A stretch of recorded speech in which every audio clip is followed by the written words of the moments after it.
అర్ధరాత్రి పిలుపు 15వ భాగము. ప్రమాదము ఆపద.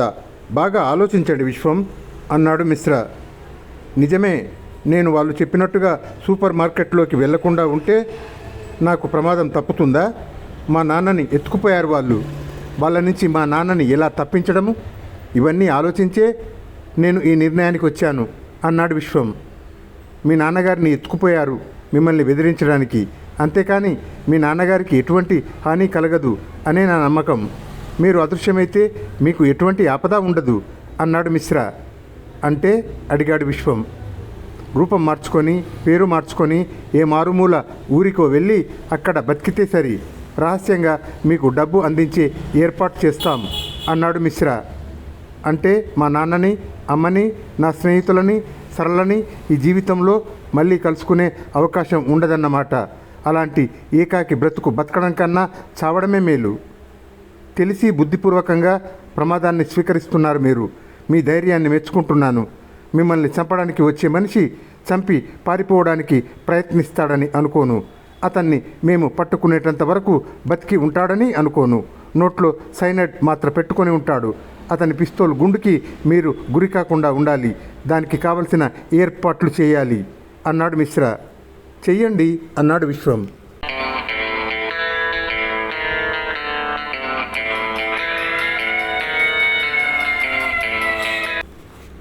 వెరీ వెరీ గుడ్ అంటూ చప్పట్లు కొట్టాడు.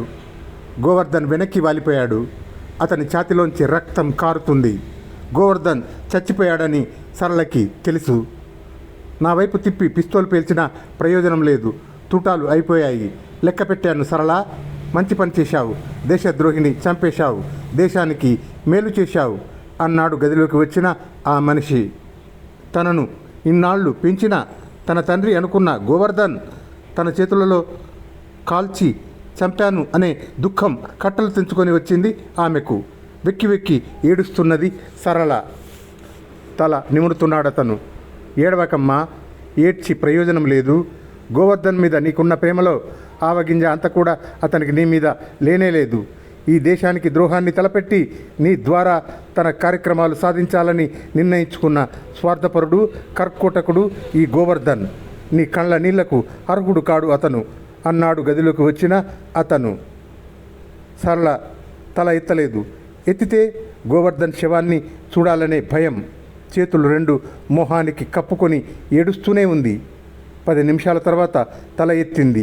తన ఏడుపు తప్ప గదిలో చప్పుడు లేదు. గోవర్ధన్ శవము లేదు, రమణి లేదు. తను ఆ వచ్చిన మనిషి. ఈ చిన్న వయసులోనే నీకు ఇన్ని కష్టాలు రావడం చాలా దురదృష్టం. నువ్వు ప్రేమించిన విశ్వాన్ని పెళ్లి చేసుకొని 2 ఉద్యోగాలు చేసుకుంటూ ఏ చీకు చింత లేకుండా సంసారాన్ని సాగించవలసిన వాళ్ళు కర్మ అన్నాడు అతను. మీరెవరు అడిగింది సరళ దీనంగా. నా పేరు చెప్తే నీకు ఎలా తెలుస్తుంది? నేను భారత ప్రభుత్వపు ఉద్యోగిని. దేశద్రోహులని పట్టుకునే బాధ్యత నాది అన్నాడు.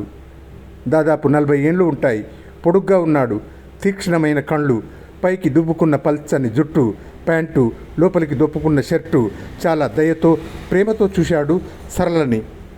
మా అమ్మ రమణ, ఆమె కూడా దేశద్రోహి. ఆఖరి క్షణాన నీకు సహాయం చేయడానికి పూనుకున్నది. అంత మాత్రాన ఆమె నిర్దోషి కాదు. ఆమె ద్వారా శత్రువుల వివరాలు తెలుస్తాయేమోనని తీసుకెళ్లారు మా వాళ్ళు. వదిలివేస్తారు. త్వరలో నీ దగ్గరికే వస్తుంది. ఆమెను గురించి నువ్వు దిగులు పడక. ఆమెకు ఏ హాని కాదు. ముందు ఈ వేడి కాఫీ తాగు, తర్వాత మిగతా విషయాలు చర్చిద్దాం అన్నాడు. కాఫీ త్రాగాలని లేదు. తన చేతులు వణుకుతున్నాయి. కాఫీ కప్పు చేతిలో నిలవలేదు. పట్టుకున్నది చేతిలోంచి జారిపోతున్నది. You are very nervous. సహజమే ఒక మనిషిని చంపడం అనేది, అందులోనూ 20 ఏండ్ల అనుబంధం ఉన్న మనిషిని. ఉండు అంటూ అతను కప్పు తీసుకొని సరళకు అందించాడు. నెమ్మదిగా కాఫీ తాగింది సరళ. అతనే జేబు రుమాలతో ఆమె పెదవులు తుడిచాడు. సరళ, నువ్వు చిన్నదానివి. అయినా ఈ వారం రోజుల్లో నీ వయస్సు 10 పెరిగింది. విచిత్రమైన అనుభవాల వలన. అవునా? సరళ తల ఊపింది. పాకిస్తాన్ను ఆక్రమించాలని కానీ, పాకిస్తాన్తో యుద్ధానికి దిగాలని అని కానీ మన ప్రభుత్వం ఎన్నడూ అనుకోలేదు. ఆ మాటకు వస్తే పాకిస్తాన్ తనకై తాను మన దేశంలో ఐక్యం అవుతానని అడిగినా మన ప్రభుత్వం అంగీకరించదు. ఆర్థికంగా, పారిశ్రామికంగా, రాజకీయంగా చాలా అభివృద్ధి చెందుతున్న దేశాలలో మొదటి స్థానం మన దేశానిది. పారిశ్రామికంగా మన దేశానికి ప్రజాస్వామిక సిద్ధాంతాలు నాశనం చేసి ఆఖరికి అగ్గిపెట్టకు కూడా విదేశ ఎగుమతుల మీద ఆధారపడే పాకిస్తాన్ను మనం విలీనం చేసుకోవడం వలన మన దేశపు ఆర్థిక సుస్థిరత్వానికి దెబ్బ తగులుతుంది. ఈ విషయం పాకిస్తాన్కి తెలుసు.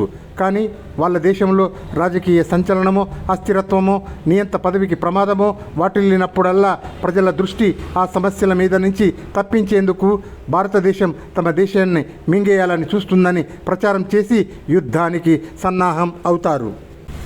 అలా ఇదివరలో చాలాసార్లు జరిగింది. అంతేకాదు, కొద్దిమందో తప్ప భారతదేశంలోని ముస్లింలు అందరూ భారతీయులే. వారి దేశభక్తిని శంకించవలసిన అవసరం ఏమాత్రమూ లేదు. పాకిస్తాన్తో యుద్ధం వచ్చినప్పుడల్లా హిందువులతో, ఇతర మతాల వారితో భుజం కలిపి యుద్ధం చేసి వీర మరణాన్ని పొందిన ముస్లింలు ఎందరో ఉన్నారు. కానీ భారతదేశంలో ఉన్న ముస్లింలు తమ దేశస్థులు అయినట్టు భావిస్తుంది పాకిస్తాన్. వారి సహాయంతో ఈ దేశాన్ని తన బానిస దేశంగా చేసుకోవాలని ప్రయత్నిస్తున్నది. బుద్ధి లేదు. పూరి గుడిసెలో ఏనుగును తీసుకెళ్లి కట్టి పెట్టడం సాధ్యమా? అతని మాటలు వింటుంది సరళ. ఈ విషయాలన్నీ తనకి ఎందుకు చెప్తున్నాడో అర్థం కావడం లేదు. సరళ, గోవర్ధన్, రమణి లాంటి వాళ్ళు పాకిస్తాన్ నుంచి ఈ దేశానికి వచ్చి మారు పేర్లతో స్థిరపడి నీలాంటి వాళ్లను ఎందరినో పెంచి పెద్ద చేశారు.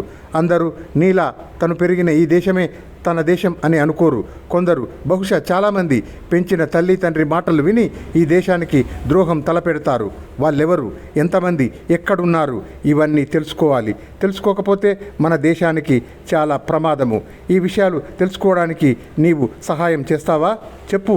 నీ సహాయంతో ఆ ముఠాను నిర్మూలిస్తే తర్వాత నీకు, విశ్వానికి ఏ ఆపద ప్రమాదము ఉండదు. లేకపోతే మీ బ్రతుకులు అనుక్షణము ప్రమాదానికి గురి అవుతూ ఉంటాయి. ఆలోచించు అన్నాడు. ఆలోచించడానికి ఏమీ లేదు.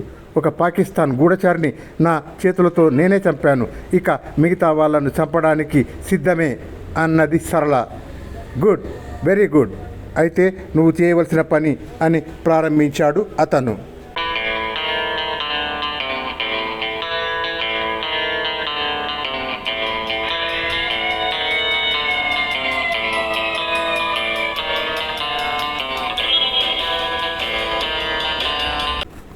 సూపర్ మార్కెట్ భవనంలో మేడ మీద ఒక గదిలో మిశ్రా కూర్చొని ఉన్నాడు. అతనికి రెండు వైపులా 2 రేడియోలు, చిన్న ట్రాన్స్మిటర్లు ఉన్నాయి. ఒక్కొక్క దాన్ని ఆపరేట్ చేసేందుకు ఒక్కొక్క ఆపరేటర్. తెల్ల కాగితాల ప్యాడ్లు తయారుగా ఉన్నాయి. మిశ్రా బల్ల మీద ఎర్రని ఫోన్ ఒకటి ఉంది. సరిగ్గా 10 గంటలు అయింది. స్టార్ట్ ఆపరేషన్ అన్నాడు మిశ్రా. 4 రేడియో ఆపరేటర్లు మైక్ ముందుకు లాక్కొని బిగిన్ ఆపరేషన్ ఎక్స్ అన్నారు. నిమిషం తర్వాత ఒక స్పీకర్లోంచి ఆపరేషన్ ఎక్స్ నెంబర్ 1 స్థావరం అన్న మాటలు వినిపించాయి. ప్రొసీడ్ అన్నాడు ఆపరేటర్. స్కూటర్ నెంబర్ DLB 92909, నీలం రంగు, ఒక యువకుడు, వెనుక యువతి, ముందు ఒక పిల్లవాడు, షాపింగ్ బ్యాగ్, సూపర్ మార్కెట్ వైపు వస్తున్నారు. ఓవర్. మరుక్షణం ఇంకో రిసీవర్ మీద ఎర్రటి దీపం వెలిగింది. Operation X proceed. Operation X స్థావరం 2, ఒక నల్లని ఫియట్ కార్, నెంబర్ KLK 443865. వెనక సీట్లో 2 ఆడవాళ్ళు, ముందు సీట్లో 2 మగవాళ్ళు, డ్రైవర్తో సహా. ఓవర్. ఆపరేషన్ ఎక్స్ స్థావరం నెంబర్ 3, కాలినడకన 2 స్త్రీలు, 50 ఏండ్లు, 25 ఏండ్లు, చేతిలో సంచులు. ఓవర్. సూపర్ మార్కెట్ వైపు వస్తున్న వారి గురించిన వివరాలు వీధి చివరన డాబాల మీద నుంచి ఏజెంట్స్ తమ రిపోర్టుని ఇస్తున్నారు. ఆ రిపోర్టుని కాగితాల మీద వ్రాసి మిశ్రాకి అందిస్తున్నారు. ఆపరేషన్ ఎక్స్ స్థావరం 6, 2 స్త్రీలు లోపలికి వచ్చారు. ఓవర్. ఆపరేషన్ ఎక్స్ స్థావరం 7, 2 స్త్రీలు సోపులు, పౌడర్లు కొనుక్కున్నారు. ఓవర్. ఇలా సూపర్ మార్కెట్లోకి వచ్చే జనాన్ని గురించిన వివరాలు, వాళ్ళు సూపర్ మార్కెట్లో ఏం చేస్తున్నది అంతా వివరంగా చెప్తున్నారు. సూపర్ మార్కెట్లో సామాన్లు కొనుక్కొని వీధి దాటి వెళ్ళిపోయిన వాళ్ళ గురించిన వివరాలున్న కాగితాలని మిశ్రా చెత్తబుట్టలో పారేస్తున్నాడు. నిమిషాలు దొర్లుతున్నాయి. సూపర్ మార్కెట్లోకి వస్తున్న జనం ఎక్కువ అవుతున్నారు. షాపులో తిరుగుతూ సామాన్లు కొనుక్కుంటున్న వాళ్ళు, ఐస్ క్రీమ్ కౌంటర్ వద్ద ఐస్ క్రీమ్, కూల్ డ్రింక్స్ తాగుతున్న వాళ్ళ సంఖ్య పెరిగిపోతున్నది. ఎందరు తిరిగి వెళ్ళిపోయినా మిశ్రాకి తెలుసు సూపర్ మార్కెట్ కిటకిటలాడుతూ ఉంటుందని. 10 గంటల 50 నిమిషాలైంది. ఫ్యాన్ వేగంగా తిరుగుతున్న మిశ్రాకి చెమట పోస్తున్నది. స్థానిక పోలీసుల సహాయం కానీ, మిలిటరీ ఇంటెలిజెన్స్ సహాయం కానీ తీసుకోకుండా తమ డిపార్ట్మెంటు ఈ పనికి పూనుకోవాలని నిర్ణయం తీసుకున్నది. కానీ తన నిర్ణయం సరైనదా? జరగకూడనిది జరిగితే ఇప్పటికి ఆలోచించి ప్రయోజనమే లేదు. సామాన్యంగా సూపర్ మార్కెట్కి ఆ సమయంలో అంతమంది జనం రారు. ఆ వచ్చిన వారిలో ఎంతమంది నిజంగా సామాన్లు కొనుక్కోవడానికి వచ్చిన వాళ్ళు, ఎంతమంది విదేశీ గూఢచారులు, ఎంతమంది ఏమీ తెలియని వాళ్ళు? అంటే సూపర్ మార్కెట్కి పలానా సమయానికి వెళ్ళి లోపల తిరుగుమని చెబితే కొంత డబ్బు తీసుకొని వచ్చిన వాళ్ళు తలుపులు మూసి అందరిని పట్టుకొని ఆరా తీస్తే తెలుస్తుంది. కానీ ప్రయోజనం? అసలు మనుష్యులు దొరకరు. ఎప్పుడు వస్తారు? ఒకరా, ఇద్దరా, ఎంతమంది? మిశ్రా మెదడు వేడెక్కుతున్నది. తను ఇచ్చిన ఆదేశాలను విశ్వం తూచా తప్పకుండా పాటిస్తాడా, లేక ఉద్రేకంలో ఏదైనా చేస్తాడా? చేసి ప్రాణానికి ముప్పు తెచ్చుకుంటాడా? విశ్వం వచ్చే సమయానికి తను కిందికి షాపులోకి వెళ్ళాలి. ఆపరేషన్ ఎక్స్ స్థావరం 1. సైకిల్ మీద ఒక యువకుడు 25 ఏళ్ళు ఓవర్. ఆపరేషన్ ఎక్స్ స్థావరం 2. దాదాపు 20 ఏళ్ల యువతి చేతిలో హ్యాండ్ బ్యాగ్ వస్తుంది ఓవర్. 10 గంటల 53 నిమిషాలు అయింది. మిశ్రా గడియారం వంకే చూస్తున్నాడు. సెకండ్ల ముళ్ళు త్వరగా కదులుతున్నది. కానీ నిమిషాల ముళ్ళు నెమ్మదిగా కదులుతున్నట్టుగా ఉంది. ఎర్రటి దీపం వెలిగింది. ఆపరేషన్ ఎక్స్ స్థావరం 1. ఒక యువకుడు నల్లటి ప్యాంట్, తెల్లని షర్టు, తాపీగా నడుస్తున్నాడు ఓవర్. మిశ్రా ఊపిరి బిగబట్టాడు. విశ్వం నడిచి వస్తాడని శత్రువులు అనుకోరు. ఏ కారులోనో ఆటోలోనో సూపర్ మార్కెట్కి వస్తాడని, లేక బయట గుమ్మం దగ్గర కాచుకుంటాడు అని తను అంచనా వేశాడు. తన అంచనా సరికాకపోతే ఇక ఉండబట్టలేక లేచి వెళ్ళి కిటికీలోంచి బయటికి చూశాడు. విశ్వం తాపీగా నడిచి వస్తున్నాడు. రూపం మార్చుకోలేదు, మార్చుకోవద్దని తనే చెప్పాడు.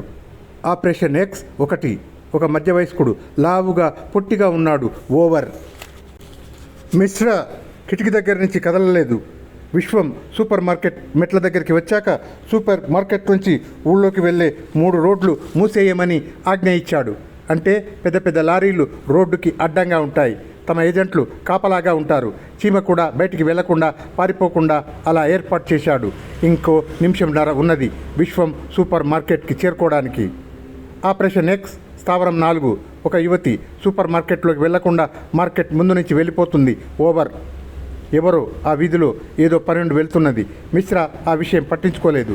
విశ్వం తాపీగా నడుస్తున్న వాడల్లా ఆగిపోయాడు. అతని మొహం వికసించింది. అతని పెదిమెల మీద నవ్వు. అతను చేతులు ఊపుతున్నాడు. ఎందుకు అర్థం కాలేదు. అరక్షణం తర్వాత అర్థమైంది. విశ్వంకు ఎదురుగా వచ్చింది సరళ. వచ్చి రావడంతో అతని 2 చేతులు పట్టుకొని ఏదో చెప్పింది. మరుక్షణం వాళ్ళ పక్కకి ఒక కారు వచ్చింది. కారు తలుపులు తెరుచుకున్నాయి. అరక్షణంలో విశ్వం, సరళ ఇద్దరు కారులోకి ఎక్కారు. కారు తలుపులు మూసుకున్నాయో లేదో కారు స్పీడ్గా ముందుకు వెళ్ళిపోయింది. క్విక్ ఆపరేషన్ ఎక్స్క్లోజ్ అరిచాడు మిశ్రా. క్విక్ ఆపరేషన్ ఎక్స్క్లోజ్ అరిచారు ఆపరేటర్లు. మెసేజ్ రిసీవ్డ్, మూవింగ్ వెహికల్స్ అన్న మాటలు వినిపించాయి. డామిట్, వీళ్ళ వెహికల్స్ కదిలేలోపు అంటూ మిశ్రా పరిగెత్తాడు గదిలోంచి.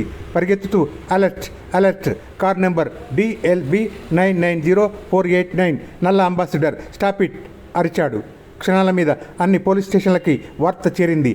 నల్లని అంబాసిడర్ కార్ నెంబర్ 990489 ఆపమని, కారులో ఉన్నవారిని అరెస్టు చేయమని.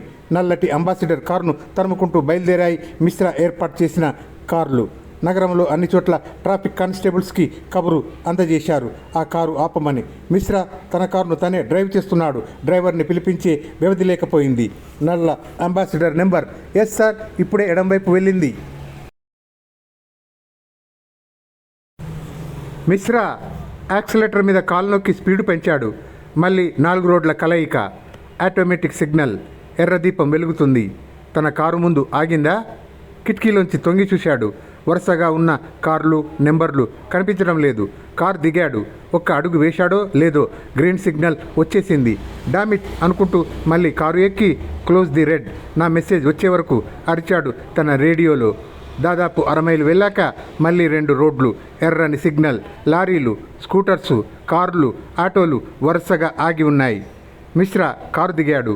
ఆగి ఉన్న వాహనాల పక్క నుంచి వెళ్తున్నాడు. నల్లని అంబాసిడర్ కోసం, నెంబర్ 990489 కోసం తేలికగా ఒక నిట్టూర్పు వదిలాడు. అదే కారు ఆగి ఉంది. వెనక సీట్లో 2, ఒక స్త్రీ, ఒక మగాడు. ముందు డ్రైవర్, పక్కన ఒక మగాడు. జాగ్రత్తగా సమీపించాలి. సిగ్నల్ మారుతుందని కానీ ఆ కారు వెళ్ళిపోతుందని కానీ భయం లేదు. మెల్లగా కారు వెనక్కి వెళ్ళాడు. కారు వెనక అద్దం దగ్గర ఆగి వెనక బాడీ మీద 2 దెబ్బలు కొట్టాడు. కారులో వెనక కూర్చున్న స్త్రీ పురుషుడు విసుగ్గా వెనక్కి తిరిగి చూశారు. ఆ స్త్రీ సరళ కాదు, ఆ యువకుడు విశ్వం కాదు. మిశ్రా కారు డ్రైవర్ దగ్గరికి వెళ్ళాడు. ఇంజన్ ఆఫ్ చేయండి, సిగ్నల్ ఇప్పుడప్పుడే మారదు అన్నాడు. డ్రైవర్ ఆశ్చర్యంతో చూశాడు మిశ్రాని. డ్రైవింగ్ లైసెన్స్ అడిగాడు మిశ్రా. డ్రైవింగ్ లైసెన్స్ కోసం జేబులోకి చెయ్యి పోనిస్తున్నాడు అతను. పోలీస్గా ప్రవర్తించక, నా చేతిలో పిస్తోల్ ఉన్నది, నువ్వు పిస్తోల్ తీసే లోపున నీ తల బ్రద్దలవుతుంది అన్నాడు Mishra. What is this, who are you అడిగాడు డ్రైవర్ పక్కన కూర్చున్న 50 ఏళ్ల అతను. ప్లీజ్ హూ ఆర్ యూ అడిగాడు మిశ్రా. నా పేరు సదాని, ఎంపీ. అలాగా, వెనక సీట్లో కూర్చున్న వాళ్ళు అడిగాడు మిశ్రా. నా కూతురు, అల్లుడు. మీరెవరు? నా డ్రైవర్ని ఎందుకు అలా బెదిరిస్తున్నారు అడిగాడు సదాని. మీరు ఎంపీ అని నిరూపించగలరా? నా కార్డు ఇవ్వనా అడిగాడు సదాని. మిశ్రా తల ఊపాడు. సదాని విజిటింగ్ కార్డు తీసి ఇచ్చాడు. ఎక్కడి నుంచి వస్తున్నారు అడిగాడు మిశ్రా. ఇంటి నుంచి. ఎక్కడికి వెళ్తున్నారు? స్నేహితుల ఇంటికి. ఏమిటి ప్రశ్నలు? ఇలా నడి రోడ్డు మీద నా కారు ఆపి ప్రశ్నించడానికి మీకు ఏం అధికారం ఉన్నది? మిశ్రా తన కార్డు తీసి ఇచ్చి, సారీ, మీరు ఎంపీ సదాని అని నాకు నిర్ధారణగా తెలియాలి అన్నాడు. Ridiculous nonsense. ప్రతిపక్షానికి చెందినంత మాత్రాన నేను ఎంపీని కాకపోను. ప్రతిపక్ష ఎంపీలని ఇలా ఇబ్బందుల పాలు చేసేందుకు మీకు అధికారం లేదు. ఆల్ రైట్, పోలీస్ స్టేషన్కి తీసుకొని వెళ్ళండి, అక్కడ రుజువు చేస్తాను, తర్వాత విషయం చూస్తాను అన్నాడు సదాని. మీతో పోలీస్ స్టేషన్కి వచ్చేందుకు నాకు వ్యవధి లేదు. నల్లటి అంబాసిడర్ నెంబర్ 990489 కోసం నగరంలో పోలీసులు అందరూ 1000 కళ్ళతో చూస్తున్నారు. ఎవరో ఒకరు మిమ్మల్ని పోలీస్ స్టేషన్కి తీసుకొని వెళ్తారు అని మిశ్రా తన కారు దగ్గరికి వెళ్ళాడు. రేడియో ఆన్ చేసి, రిలీజ్ సిగ్నల్స్, నల్లని అంబాసిడర్ నెంబర్ 990489 వస్తున్నది.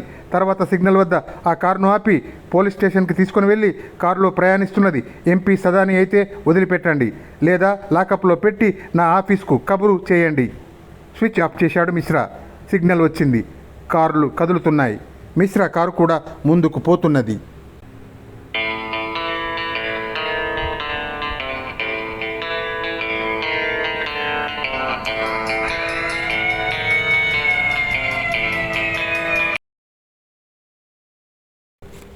ముందే మా సహాయాన్ని కోరి ఉండవలసింది. ఆ కారును దాటిపోనిచ్చే వాళ్ళం కాదు అన్నాడు సిటీ కమిషనర్ ఆఫ్ పోలీస్. అవును, ట్రాఫిక్ డిపార్ట్మెంట్కు ముందే తెలియజేస్తే ఈ పరిస్థితి కలిగేది కాదు అన్నాడు డిప్యూటీ కమిషనర్ ఆఫ్ పోలీస్. అప్పట్లో అవసరం అనిపించలేదు. ప్లీజ్, మన డిపార్ట్మెంట్స్ మధ్య వైరం లేదు. ఐ వాంట్ యువర్ హెల్ప్ అన్నాడు మిశ్రా.